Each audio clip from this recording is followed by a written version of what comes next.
Episode 105. Are these comics going to make good film and television shows? We got Wolverine, Madripor Knights. We got Iron Man. And we have Conan the Barbarian. Let's check them out right now.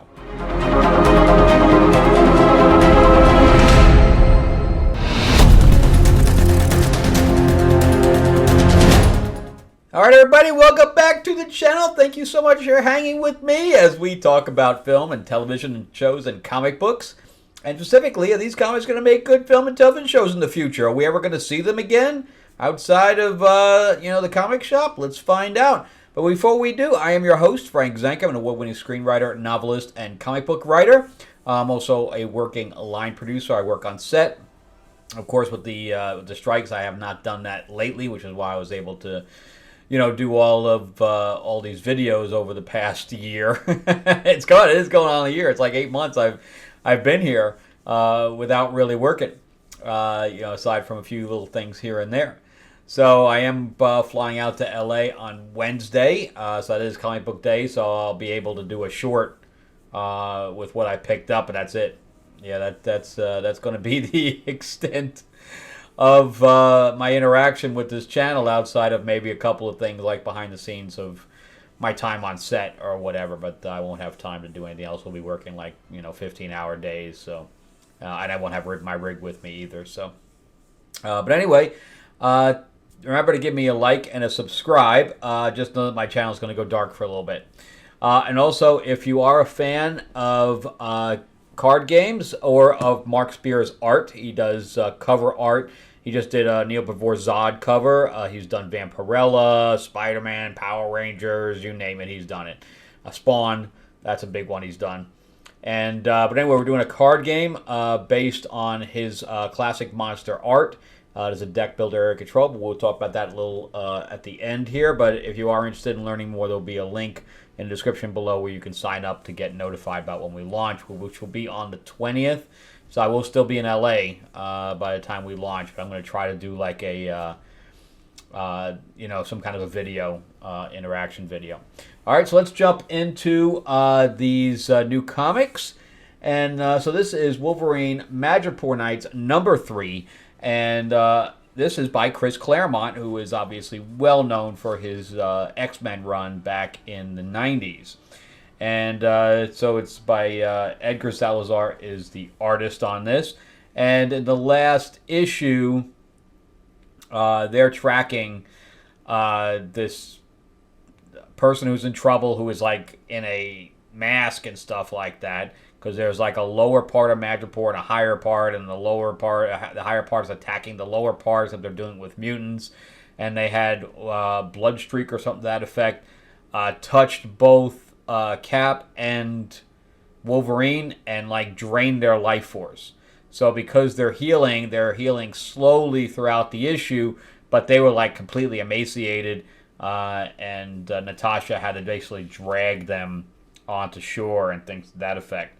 So they basically have to let her go into like this auction and just hope that she doesn't really need any help because they are not in any position to help her. But we get this nice dress she's in and, that kind of thing. I think they did a good job with that design. And too bad, Scarlett Johansson wouldn't be wearing that. But anyway, she meets with one of the guys that's doing one of the head auction. They're not auctioneers, but he's in the auction, gonna be bidding, and she does the normal traditional spy stuff and comes on to him, etc. And meanwhile, and I do not like the design of this too much, but her name is Tiger. I never really remember that, but Tiger with a Y. So she the redhead goes into her mind. But yeah, let's look at the blue, and the purple doesn't really work. The mask, it looks like Madame Mask, so it looks like a derivative of their own character, stuff like that. So I'm not really happy with that, but she tries to break her armor in her mind, but it doesn't work very well.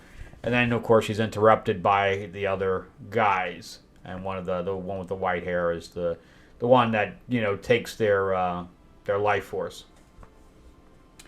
But we're seeing some kind of a training scene and things to that effect. And, yeah, I mean, overall, it's pretty decent. So now we're going back into the auction. And the auctioneer's like, hello, everybody, we have this auction of this woman in this armor. But we have the key to take the armor off, and the armor is worth more than the woman. That's basically what they say. And you can see that Cap and Wolverine are starting to get their life force back and their muscles and etc. And, this is how they're doing the auction, where you see all the different money types, the currencies throughout, etc. And they're ready to leap into action. And we got this nice little splash page where, Natasha's like, and I bet $10 billion! And I guess she's got somebody fronting that, knowing that she's going to get the money back. And then the ninja come. Of course, we have to have ninja come. So the ninja come, and Cap has to get everybody out of there while the other two are going to attack. And the redhead basically pulls Tiger on top of herself so that she can take the bullets for her. And Natasha decides that she's going to kiss the guy just for no reason. But yeah, but even, I think it's either Wolverine or Cap that says that they send Cap away because they're going to kill people and they don't want him to see them kill these guys. But anyway, so he throws his shield as he's going to help these people, which is very interesting. So we get Natasha with a sword, which is kind of cool. We get the nice little cool battle scene. Yeah. So at the end of this, he throws his shield into Blood Guy's back of his head. He's like, ow, that was the back of my head. Oh. But she ends up catching it. Which this also has to go in with, that's a really nice page. I like her with the shield and the sword. I think that looks really cool. However, there was a reason that Bucky was the one that was able to take over for Steve. And that is because he has a metal arm. And he can catch the shield without shattering every bone in his arm. Due to the Secret Service serum, it's the Secret Service, Soldier Serum. Super Soldier Serum, sorry. He was able to catch because his bone density was tougher, right? And he was able to heal more quickly. So he was able to catch the shield even at it going very, very fast, right? With flying across the room at, whatever speeds. If any normal person would catch that, like Falcon, they would shatter their arm. So that's why this whole thing of Falcon Cap doesn't work. It's never worked. It never will work unless he got the Super Soldier Serum. That's the only way. But anyway, we'll give it to them here where she catches the shield. It may have bounced like 20 times before it actually got to her, so maybe we'll just put it that way. But anyway, so we continue with the fight scene, and then when Cap gets back, he's like, where's Natasha? And Wolverine's like, she's right there. Oh, no, she's not. No, I don't know where she went. Well, maybe she went to get a hamburger. So now they have to go track her down after all this, and it looks like in the next issue we're going to be dealing with the Hulk or something or a Hulkish type creature. But yeah, I'm liking it. I would love a movie with the three of these characters together. That, if we want to go backwards, show some stuff where, of course they'd have to recast everyone in here. But that is a way to kind of recast some of these characters without going, Avengers style. We just get three characters. We get a new Wolverine, because Hugh Jackman's not going to do it anymore. And then a new Natasha, and then, no longer, none of the Chris's. But that would be a good way, because everybody knows these three characters already. There's no introduction needed. So a movie like that would be kind of cool. All right, so let's move on to Iron Man. So this is if you saw my last Iron Man thing, this actually takes place before, because I was waiting for this one to come in. This is by Jerry Duggan, and this is about the fact that Orcus, which is this other corporation, ended up taking the Stark tech, his armor tech, and melding it with Sentinels.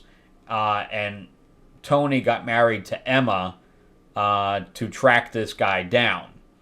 And so instead, real feelings started to develop, especially I think on his side. But this whole thing is all it is like 20 splash pages of a battle. So he has this Sentinel Buster armor, and he literally that's all it is him fighting these Sentinels. That's it. The entire book. Not that it's not cool, but it's like, come on, man, this is all you can do. You don't need. There's no story. There's no nothing. It's just this fight of him beating up a bunch of Sentinel guys, and then the Fei Long, who is the other guy, who's the purple guy, he ends up showing up in his own Sentinel armor, and he's like, "Ha ha! I'm going to shoot you like a video game, ha ha ha!" And we have a bunch of more fights, etc. So they start swarming him. He's like, "Hey, big kid, I got a swarm of Sentinels on me." So he just basically knocks himself into the ground to kill them all. And, he kills some of them, but not a whole lot. And he's flaming them, and he's all this other stuff. And he ends up flying out of the ejector thing. That's him in the black armor up on top. And we're continuing to fight, etc. So, and I guess he's got this Mysterium armor. I don't know. That sounds like bullshit to me to, make up a new type of metal. But he gets zapped from above, and that's, of course, Fei Long. He's like, "Oh, my God, if it wasn't for the Mysterium armor, I would be goners." And so the Buster armor grabs him, like, even though he's, like, not in there. He's controlling it, like it's a radio control kind of thing. And it grabs him, and it's like, "Oh my God, you're gonna squish me, but I'm gonna get you. Don't worry, because I know where there's a problem." And he ends up, smashing the arc reactor or whatever the hell that thing is in the middle. And he doesn't have his helmet on, and the thing's tipping over. But again, in every page is a splash page. There's no panels in here at all. And then we, of course, in the next one, we go into him having, these existential crises for half the book. That was the cover of the other one. So, yeah, I like the idea of a Sentinel Iron Man and him having to get the tech back and all this other stuff. I like all that. It's good. But, I mean, this issue is like, come on, man, it's just one big battle, and that's it. All right, so let's move on to Conan the Barbarian. So this is by Jim Zub. This is number 10 because Red Sonja and Conan are both on number 10. And so we had this was about the Black Stone. I assume this whole thing's about the Black Stone. So first he was a pirate with Belit, and then we keep getting flashbacks to that. Then he hooked up with these other thieves to go steal the Black Stone or a portion of it. And he told everybody not to touch it. And then they got possessed. He almost got killed because of a possession of somebody else. This woman that he slept with that was part of the team just about killed him with a knife. And the last minute he was like, whoa, I need that. I got attached to that. Don't cut that off. So anyway, then he ends up getting possessed, and the ghosts end up using him to go get a sword. So he ends up spending all this time getting a sword, and then he stabs himself with the sword, and he's transported like back in time to the time of Atlantis before, of course, it was sunken. And he is now the king, which is King Kull, was going crazy. And he ends up having a battle with King Kull and defeats him, and now we're into this issue. So that's pretty much where we're at. So everything that happened before, I don't know. It's just like they got rid of it. I don't know.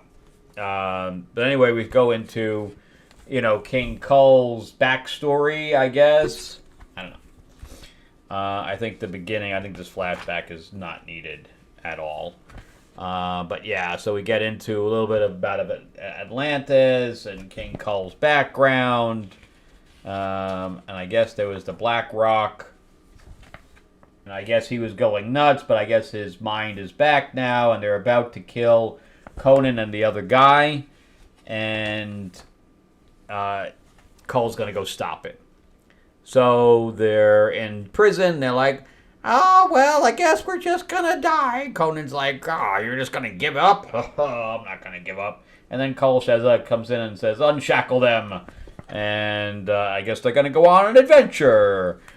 So now we're going to go on an adventure to, I guess, back to Atlantis, which is where he grew up. And they're going to go investigate the Blackstone or whatever.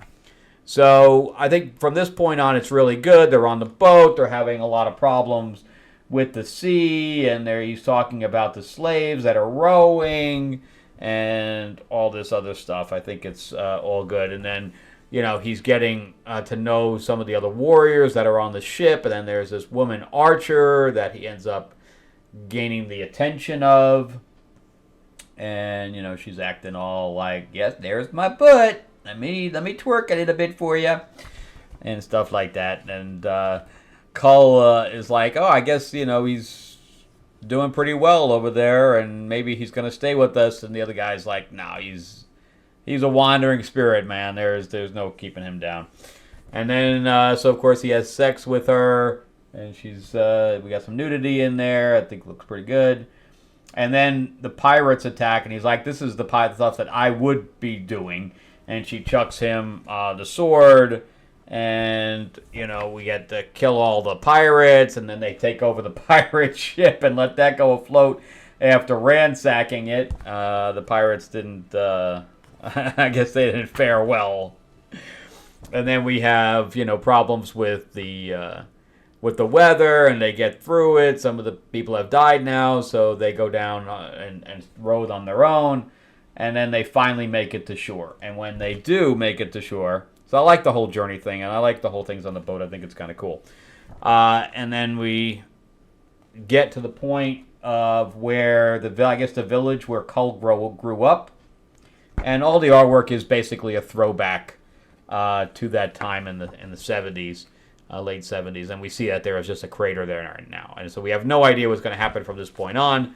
But yeah, I'm liking it a lot. I think the Black Rock thing is a good idea. I like him teamed up with Kull. I just don't like how he got back in time. I think that's kind of lazy. I stabbed myself through the chest and I went back in time. I don't know. Doesn't make any sense. But I like it so far. I think it's good. Oh, that's it. I'm like going on to the next one. There is no more. All right, so let's wrap this up then. And so Conan the Barbarian, yeah, I like it. I like the whole idea of him back there. I like the whole idea of the journey and the whole bit and team up, and I think that would be a good film. Iron Man, I like the idea of bringing him together with the mutants, with the Sentinels, and using that. I think that would be a really good integration if he wasn't dead in the movies with the X-Men. Wolverine, Madripor Knights, I would love to see these three characters together in a film. I think would really work. All right, well, that's it for me. Thank you guys so much for watching. I really appreciate your time and watching all the way through. Remember to give me the thumbs up and give me that like and subscribe. Ring that bell, ding, ding, and get notified about when I do other videos. I have a couple of, I'm going to be reviewing Shogun. I'm going to be reviewing Boy Kills World. So I got a couple of things going on. And again, if you are a fan of Mark Spears or card games or classic monsters, you're going to love this. It's I think it came out really well. And we also have a Dark Wizard of Oz expansion, so you have additional characters in here. And of course, we have Dorothy and the Wicked Witch and the Scarecrow and etc. And of course, here you're going to play as Dracula or Frankenstein or the Creature from the Black Lagoon, which is we just call Creature from the Deep, and Wolfman, etc. And it plays 1 to 5 players. You can actually play by yourself. It's going to be cool. But anyway, check it out. We're going to be launching on BackerKit on the 20th. I have to change the date there. But the link is in the description below. Check that out. All you do is click it and you get notified about when we launch because the first 36 hours. If you pledge in that time, you get an exclusive card that you're not going to be able to find anywhere else. All right. Thanks again, and I will see you guys on the next video. Check out some of my other videos as well. And, yeah, I'll be doing a couple of reviews now as well. And let me know if you guys are collecting something that I should be collecting that you guys recommend. Let me know. All right. Talk to you soon. Bye-bye.